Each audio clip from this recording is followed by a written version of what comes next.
Hello guys, আমি from Iron Technical। তো আপনার কম্পিউটারের যদি র্যামের ক্যাশেস ফাইল এত বেড়ে যায়, আপনাদের আজকে দেখাবো কিভাবে হলো ক্যাশেস ফাইলগুলো ক্লিন করতে পারবেন আপনারা। তো এখন ব্রাউজারে চলে যাব। তো যে কোনো একটি ব্রাউজারে গিয়ে আমি ডিসক্রিপশনে একটি লিঙ্ক দিব র্যাম ম্যাপ ডাউনলোড করার। তো র্যাম ম্যাপ অ্যাপ্লিকেশনটি ডাউনলোড করে নেবেন। এটি ডাউনলোড করার জন্য লিঙ্কটি পেস্ট করে তারপর হলো ইন্টার প্রেস করবেন। তো তারপর এরকম একটি পেজ চলে আসবে। এখানে ডাউনলোড অপশানে ক্লিক করলেই তাহলে ডাউনলোড হয়ে যাবে।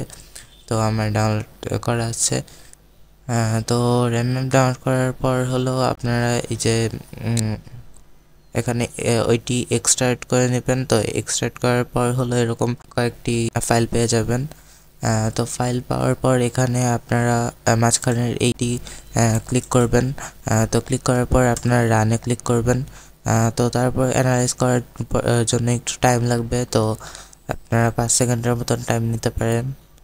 তো এসে পড়েছে। তো এখন এখান থেকে আপনারা উপরের ফাইলের ডান পাশে এমটি লেখাটায় ক্লিক করবেন। আচ্ছা, আমি লাইভ দেখাই আপনাদের। এখানে আমি টাস্ক ম্যানেজারে চলে যাই। তো এই যে মেমোরি আছে হলো এই যে 4.7 জিবি হলো ক্যাশেস ফাইল আছে। হ্যাঁ, তো এখন এমটিতে ক্লিক করলাম আমি। তো এমটিতে ক্লিক করার পর হলো এমটি স্ট্যান্ড বাই লিস্ট, এটি ক্লিক করবেন। তো এটি ক্লিক করার সাথে সাথেই আপনার দেখেন 44 এমবি হয়ে গিয়েছে।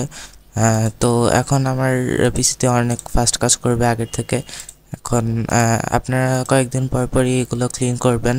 র্যামের ক্যাশেস ফাইলগুলো ক্লিন করা অনেক গুরুত্বপূর্ণ কম্পিউটারের জন্য। নয়তো র্যামের ক্যাশেস ফাইল পুরো ফুলও হয়ে যেতে পারে। তো আপনাদের র্যাম অনেক স্লো কাজ করবে। তো সবাই ভালো থাকবেন, সুস্থ থাকবেন। আর ভিডিওটি ভালো লাগলে সবাই লাইক করে দিবেন।